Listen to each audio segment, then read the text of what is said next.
It is a strange internal tension that comes from being born in the exact moment of history we were placed in, somewhere between old world, simplicity, and new world, acceleration. There is something I have been thinking about lately that I wonder how many of you feel the same. A moment where everything was changing and we were expected to adapt before we even had time to figure things out and process what that change actually could be. And I keep coming back to this idea, maybe we are not really confused. Maybe we were simply born to be special. Because we are millennials, most of us. We saw things that would never mean to be the same.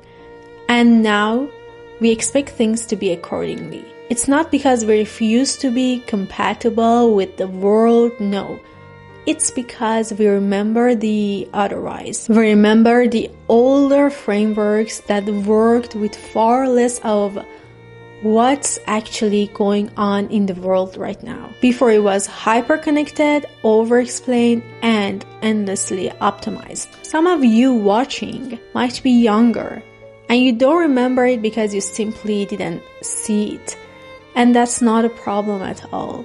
But for those of us who actually live in that in-between, we carry a memory that is shaping the way we respond to everything right now. And that memory itself is a form of tension, a dilemma. We grew up in a historically unusual moment, and you're not gonna be sensible to it till it is only when you zoom out and look at the broader landscape of human history that you realize how dramatic the shift really was. Think about it. We are the product of three forces that fundamentally changed humanity: the Industrial Revolution and capitalism, which reshaped societies and create the speed of modern life; the invention of electricity, which literally rewired human behavior and made the world operate 24 hours a day instead of 12; and then the one we lived through firsthand: rapid technological advancement. There is no way around it.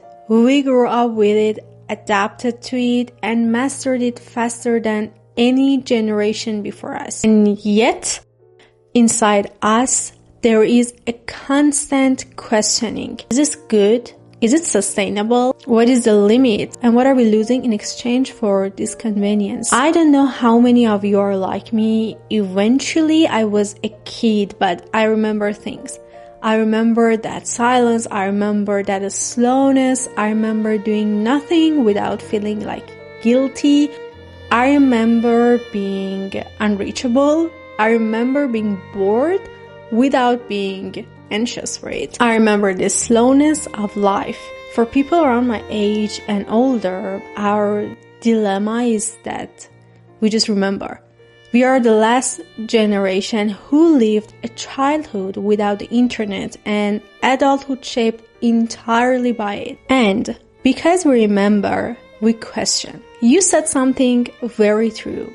If we cannot agree on the extent of technology today, we might sabotage the entire value of it in the future. And I think about that a lot. The rush we live in now, the speed of everything, information, consumption, self-improvement, relationships, all of them may push us into a future where our lives feel more lost than they feel enhanced. Not because technology is bad, but because we, as society, have not agreed on boundaries, meaning, or purpose. Or even worse, we think we are already decisive, but they just don't work in these new mediums. And this is why we meet here every week. Not to define what is good or bad. I'm not here to tell you what to think. We gather because we need a quiet space where reflections can breathe and beauty still matters. Because everything around us, from social media to lifestyle advice, pushes us toward shortcuts and formulas. How to be classy, how to be the perfect mom, how to be the perfect girlfriend. Red flags you should avoid immediately. How to be the high-value woman. Millions of tips are out there. Some of them are quite useful, okay, but every year the brands change, the aesthetic change, the vocabulary changes, but the emptiness stays the same, and we all totally feel it. Do they actually work? Do you really think that they're actually working for us? Do we really need that much instruction to live a life we already intuitively understand? Even with the weakest common sense, we know that something is quite off. We know we don't need daily checklists to teach us how to be elegant, or how to set goals, or how to simply live. Don't we really know them all? We know that if we replace meaning with manuals, life loses its textures. And yet, the world pressures us to keep consuming more, reading more, adjusting more, because we think we are encountering something quite strange. But when are we actually going to live? Not through templates or ready-made advice, and not even through content meant to comfort our confusion. I mean, when are we going to experience life as it is? Raw, undefined, beautiful, unpredictable, and ours. Because sometimes the self-help culture we swim in is not wisdom. It's just an other version of the rapid transformation we are trying so hard to adapt to.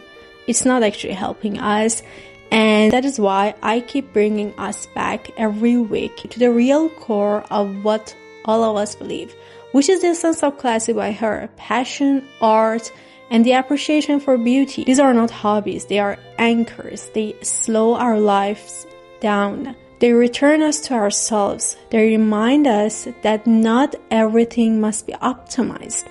Some things need to be savored. Just look at art. Look at how violently and rapidly art shifted throughout the 20th century. The speed of artistic change mirrors the speed of societal change.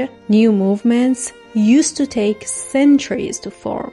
Then suddenly, Impressionism, Expressionism, Futurism, Dada, Surrealism, Modernism, Postmodernism. The fact is that our society and the individuals are constantly affecting each other, and most importantly, are affected by each other. But I believe that art movements, somehow even fashion trends, are changing with the same speed, but not for satisfying the change. People started criticizing modern art nowadays, claiming it wasn't art anymore, but I think that art doesn't exist to please the past. It exists to reflect the present. If the world became fragmented, so did its paintings. If humanity became just overstimulated, so did its expressions. The matter of the certainties and having a special style doesn't necessarily make the rest bad. This is why today we don't have one dominant aesthetic. We have 100. We have Baroque lovers, we have minimalist lovers, we have brutalist lovers, vintage lovers, Rococo lovers, grunge lovers, maximalists, minimalists, and quiet luxury hermits, and all living in the same city. And there is nothing unnatural about that. This is beautiful, gorgeous. As human experiences multiply, tastes also become layered. And this is fascinating that we saw more in 30 years than most people saw in their entire lifetimes centuries ago. We witnessed wars, recessions, inventions, technological advances, revolutions, globalization, social media, and now this constant connectivity. Of course, our tastes become more complex. Of course, our standards shifted a lot. And of course, our identities layered themselves too. We are not lost, confused, or overwhelmed. We are experiencing and we are overexposed. And that is exactly why I believe we were just simply born to be special. Whether we wanted it or not, history placed us in a very rare position. The last generation with memory of a slowness and the first generation forced into speed. We are the bridge, and bridge always feels the tension. To us, it is more of a dilemma. We're special because we can see both worlds so clearly, the one that was and the one that is becoming. We can understand the value of silence but survive chaos. So I think we can somehow shift our mindset and finally recalibrate our value system. And maybe there is a way out of this dilemma. We can appreciate the beauty of simplicity, at the same time navigate complexity. So it makes us being adaptable without being blind, and we can be sensitive without being so fragile. And because we carry memory, we carry depth, which is quite a lot our weapon. How are we going exactly to use it as this very last generation? Because I think we should never forget the fact that we are the ones who decide what we are carrying to future. Our dilemma is not a weakness.